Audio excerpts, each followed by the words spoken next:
नमस्कार मंडळी. दिवाळी आता संपत आली. सगळ्यांना खूप छान गेली असेल. सगळ्यांनी आनंद घेतला असेल दिवाळीचा. फराळ खाऊन कंटाळले असेल तर झणझणीत मिसळ वगैरे खा, मग जरा आणखीन मजा येईल. हं? आज जो विषय मी बोलणार आहे, तर अनेकांनी मला प्रश्न विचारले की तुम्ही पांढरीच्या काठीबद्दल बोलला, तिथपर्यंत सगळं ठीक आहे, पण अजून अशा किती वनस्पती आहेत की ज्या फायदेमंद आहेत. खरं सांगायचं तर आता मला भीती वाटायला लागली, कारण मी पांढरीच्या काठीबद्दल बोललो म्हणजे पांढरीच्या काठ्या कुठे मिळतात हे ज्यांनी दिल्यात लोकांना त्यांना विचारा की पांढरीच्या काठ्या नक्की ही जंगलं कुठे आहेत. पांढरीची काठी म्हणून लोकांनी खैर, खैरामधल्या अनेक जाती, बावळीच्या अनेक जाती, अर्जुनाच्या अनेक जाती, असे काही वेगवेगळी झाडं तोडून लोकांना फसवायचा प्रयत्न केला आहे. कारण बऱ्याच जणांनी मला काठ्या आणून दाखवल्या की ह्या आम्ही घेतल्या आहेत, पण त्या पांढरीच्या नाही आहेत, तर त्यांना उपयोग कसा होणार. त्यामुळे आता मला भीती वाटायला लागली की सांगायचं की नाही, कारण पांढरीचं झाड हे अतिशय कमी आहे, दुर्मिळ आहे. तंत्रशास्त्रामध्ये अनेक झाडांची माहिती आहे, पण ही सगळी झाडांची नावं म्हणजे तांत्रिक जी पुस्तकं आहेत किंवा जे ग्रंथ आहेत त्याच्यामध्ये वेगळ्या अर्थाने आहेत. आता हे अर्थ जे जुने वैद्य होते त्यांना माहिती होतं. माझ्या गुरूंनी पण मला हे शिकवलं. मी अनेक जुन्या वैद्यांना भेटलोय, मी त्यांच्याबरोबर राहिलोय. विशेषतः धनगर समाजामध्ये, आदिवासी समाजामध्ये, रामोशी समाजामध्ये, पारधी समाजामध्ये ह्या लोकांना ही झाडांची पूर्ण माहिती आहे, झाडपाल्याची, आणि तांत्रिक उपयोग पण त्यांना माहिती आहे. म्हणजे भुईत जमिनीलगतच्या ज्या वनस्पती आहेत त्याची माहिती धनगर समाजाला भरपूर. मग आमच्याकडे सुद्धा शेतामध्ये शेळ्या बसायच्या, तर मी त्यांच्या पाजामध्ये राहायचो रात्री आणि त्यांच्याकडनं ती माहिती गोळा करायचो. रामोशी समाजाला पण ते माहिती आहे, पारधी समाजाला तर भरपूरच माहिती आहे. पण आता त्यातली जे जाणकार लोक आहेत ती आता हळूहळू कमी कमी व्हायला लागली. म्हणजे पुण्यात सुद्धा वनस्पती शास्त्राची जाणणारी काही माणसं आहेत, ती पण आता गेली. मध्यंतरीच्या काळामध्ये माझ्या ज्या सर्व होत्या हेमाताई साने, त्या पण गेल्या. मला फार वाईट वाटलं. त्यांच्याकडनं मी जास्तीत जास्त ज्ञान मिळवण्याचा प्रयत्न केला. अनेक मनं जी उभी केली मी आमच्या आश्रमात, ती केवळ त्यांच्या कृपा आशीर्वादानेच केली. त्यांनी मला सांगायचं आणि मी ते करायचं, असं आमचं गणित होतं लोकांचंही. आज सुद्धा जी झाडं सांगणार आहेत ती तंत्रविद्यामधली फार माहीत झाडं आहेत. आता हे झाडांची नावं मी जी आत्ता चालू आहेत नावं ती सांगत नाही आहेत. मी आता कोडवर्डमध्ये बोलतोय आणि कोडवर्डमध्ये मी सांगणार आहे. ज्यांना त्यातली जाण असेल तेच तुम्हाला प्युअर झाड देऊ शकतील, नाहीतर ते असं नाही. आता कुटकी, केटकी असं म्हणतात, त्याची झाडं काही ठराविक ठिकाणीच आहेत. महाराष्ट्रामध्ये मी सांगत नाही आला कुठे गावं आणि कुठे आहेत ती, पण त्या ठिकाणी भरपूर ही झाडं, त्या झाडांचा तांत्रिक उपयोग फार मोठा आहे. म्हणजे नाथ संप्रदायामध्ये, आमच्या नाथ संप्रदायामध्ये ही झाडं आवर्जून आणून सिद्ध केली जातात. कदाचित आमच्याकडे काही मठामध्ये, आश्रमामध्ये ही झाडं लावली आहेत,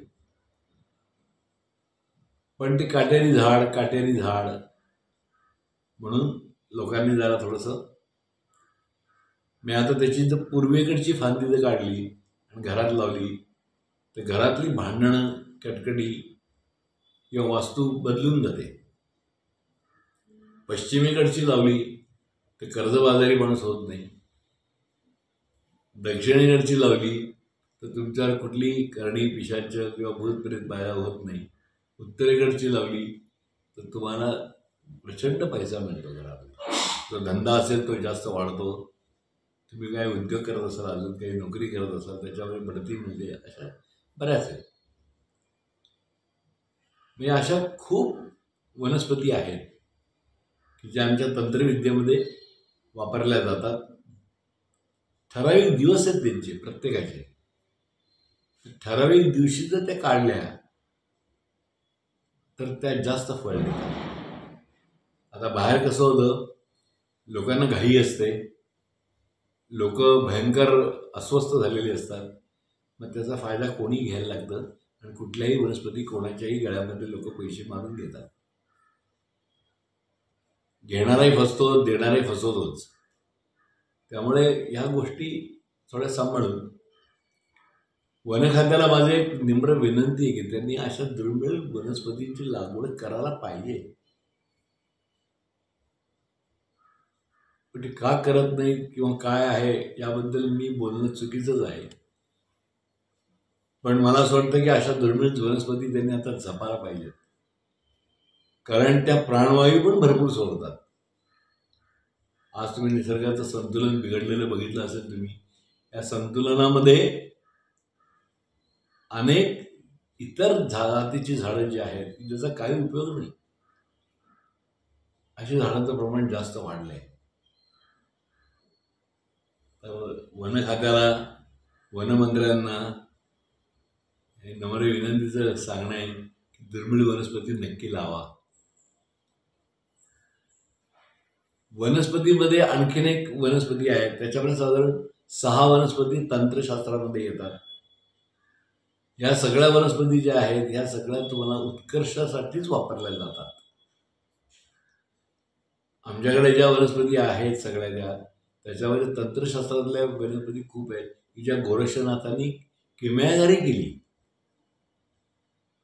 म्हणजे सगळ्यात मोठं काम जे केलं असेल वनस्पती शास्त्रातलं, जसं धन्वंतरींनी म्हणजे अमरकंटकमध्ये, गुजरातमध्ये अमरकंटक आहे, ते अमरकंटकमध्ये त्यांनी ज्या वनस्पती निर्माण केल्या त्या वनस्पतींमधल्या काही वनस्पती महाराष्ट्रामध्ये पण आल्या. पण लोकांना त्याची किती जाण आहे किंवा काय आहे काहीच कळत नाही. पण आदिवासी लोकांना, ठाकर लोकांना ह्या वनस्पतींची जाण आहे, तंत्रशास्त्रात पण आहे. पण ह्या वनस्पती जर तुम्ही घरात आणून लावल्या, ठेवल्या, त्याची पूजा केली किंवा त्या वनस्पतींच्या बिया, शेंगा असतात, त्या बिया आणून लावल्या तुम्ही, तर तुम्हाला त्याचा भरपूर मोठा फायदा होतो. असे अनेक झाडं आहेत वनस्पतीशास्त्रामध्ये, तंत्रशास्त्रामध्ये की ज्याचा उपयोग तुम्हाला भरपूर होतो. आता काही लोक मला म्हणतील की तुम्ही आम्हाला त्या द्या, पण काय होईल त्याच्यामध्ये झाडं कमी व्हायला लागतील. फांद्या काढणं, ते ठराविक त्याचा सीझन असतो फांद्या फुटणं. त्या फांद्या फुटल्यानंतर 1 वर्षाची फांदी साधारण बोटाएवढी जाड असावी लागते ती. त्यासाठी 1 वर्ष अख्खं खातात आहे. तर तेवढं ती झाडं असणं, ती झाडं मिळवणं, ते तुम्हाला देणं, म्हणजे तसं सोपं आहे ते.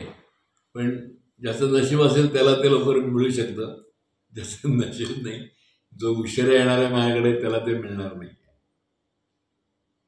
आता ते झाडाची किंमत जर तुम्ही विचारायला जाल तर किंमत भरपूर आहे.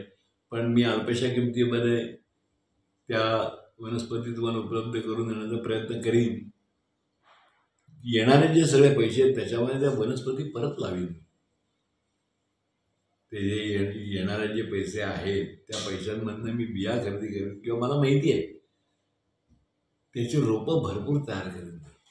जशी आता पांढरीची रोपं करायला मी घेतली आहेत तशी ती पण रोपं तयार करेन भरपूर मी. आणि त्याची जंगलं तयार करून आपण त्याचा लोकांच्या फायद्यासाठी जास्तीत जास्त प्रयत्न करू. कारण ह्या सगळ्या धकाधकीच्या वातावरणामध्ये लोक कंटाळून गेलेलो.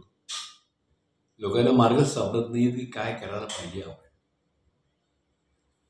त्यामुळे लोकांची फसगत जास्त होती आहे. आता जसं मी मगाशी तुम्हाला म्हणलं तशी ती केटकी, तिचं नाव वेगळंच आहे. दुसरी जी आहे ती मंजुळा, तिचं नाव वेगळंच आहे. म्हणजे ती तुम्हाला रस्त्याने जाताना सहज दिसते, पण ही वनस्पती तंत्रशास्त्रामध्ये मोठी आहे हे फार कठीण आहे.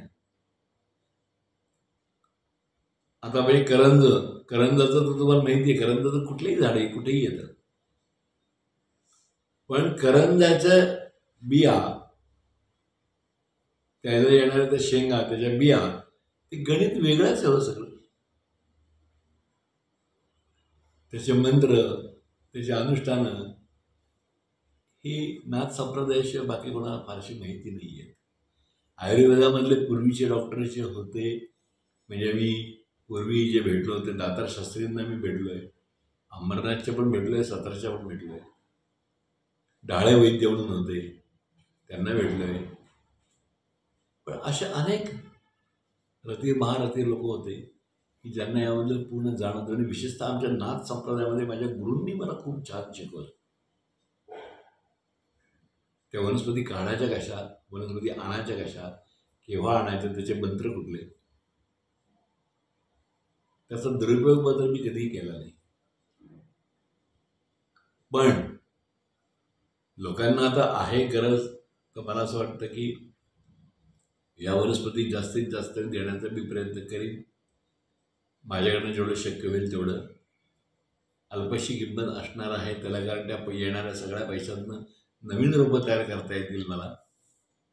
कारण त्या बॅगा खरेदी करणं, माणसं नेमणं, त्या लावणं, त्याची जोपासना करणं, हे सगळं आलं त्यामध्ये. तर अशा अनेक वनस्पती, वस्ताद वनस्पती या तंत्रशास्त्रामध्ये आणि लोकांचं उत्कर्ष करून आणण्यासाठी आहेत. तर भेटूया आपण कधी ह्या वनस्पतींसह. तोपर्यंत सर्वांना नमस्कार. पुढच्या एपिसोडमध्ये तुम्हाला अजून 2 वेगळ्या गोष्टींची माहिती सांगणार आहे की ज्या फारशा लोकांना माहिती नाही आहेत. चला.